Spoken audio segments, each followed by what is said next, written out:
سامعین، آج 24 فروری 2024 بروز ہفتہ کو ہم موجود ہیں نئی دلی استھت انڈین اسلامک کلچرل سینٹر میں، جس میں آج بروز ہفتہ دوپہر بعد حضرت مولانا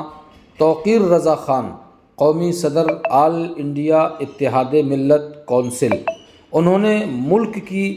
ہندوستان کی تمام چھوٹی بڑی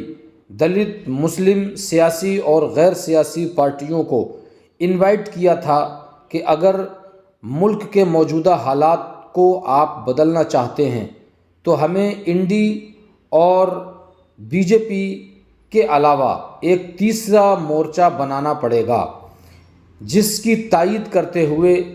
تمام چھوٹی بڑی پارٹیوں کے سربراہان نے اپنی اپنی رائے کا اظہار کیا، جو لگ بھگ سارے اس بات پر متفق نظر آئے کہ اس وقت ملک کی موجودہ صورتحال کو بدلنے کے لیے، ظالم حکمرانوں کے ظلم سے نجات حاصل کرنے کے لیے اور دوسری پارٹیوں کی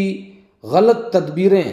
اور غلط سیاسی چالوں سے بچنے کے لیے، ہمیشہ کی طرح دوسروں کے ہاتھوں میں کٹ پتلی کی طرح استعمال ہونے سے بچنے کے لیے، ہمیں 2024 کے لوک سبھا الیکشن میں ایک تیسرا مورچہ بنانا پڑے گا، جس میں ملک کے تمام دبے کچلے، شوشت ونچت تمام لوگ ساتھ میں آئیں اور سب مل کر کے جد و جہد کریں تاکہ موجودہ ظالم حکومت سے اپنے آپ کو محفوظ کیا جا سکے، اپنے بچوں کو محفوظ کیا جا سکے، اور سب سے بڑی بات یہ کہ ملک کے آئین یعنی سمویدھان، کانسٹیٹیوشن کو محفوظ کیا جا سکے۔ اس بارے میں آج انڈین اسلامک کلچرل سینٹر میں یہ تمام پارٹیوں کے عہدیداران نے اتفاق رائے سے اس بات کو منظور کیا، اس بات پر اتفاق کیا کہ ہم سب مل کر کے شیر ہندوستان حضرت مولانا توقیر رضا خان کی صدا پر لبیک کہتے ہیں اور آپ کے ساتھ ایک تیسرا مورچہ بناتے ہیں، جس میں دلت اور مسلم شامل ہوں گے۔ دونوں کو ملا کر کے ہم 80% ہیں۔ ہمیں ہمیشہ دوسری پارٹیاں جن کا اپنا کوئی ووٹ بینک نہیں، ہمیں ہمیشہ استعمال کرتی رہیں، ہمارے ووٹ سے اقتدار میں آئیں اور ہمیں پر ظلم ڈھائے گئے۔ اب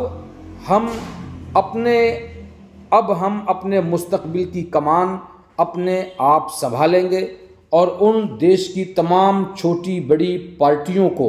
ہم دعوت دیں گے، اگر آپ کو ہمارا ووٹ چاہیے تو ہمیشہ کی طرح ہم آپ کے پاس نہیں جائیں گے، بلکہ اب آپ کو ہمارے پاس آنا پڑے گا۔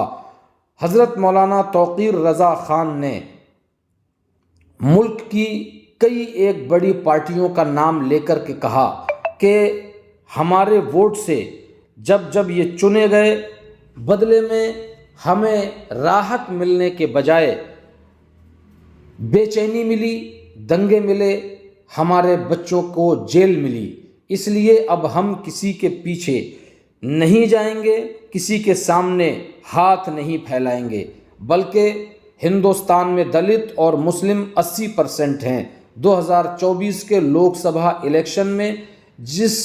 جس طرح ہم پہلے دوسروں کے پرچم تلے جاتے رہے، اب ہم دعوت دیتے ہیں ان کو، وہ تمام پارٹیاں ہمارے پرچم تلے آئیں، ہمارے ووٹ سے جو جیتتے رہے ہیں، اس بار وہ ہم سے ووٹ اسی شرط پہ پائیں گے کہ وہ ہمارے پاس آئیں، ہمارے پرچم تلے آئیں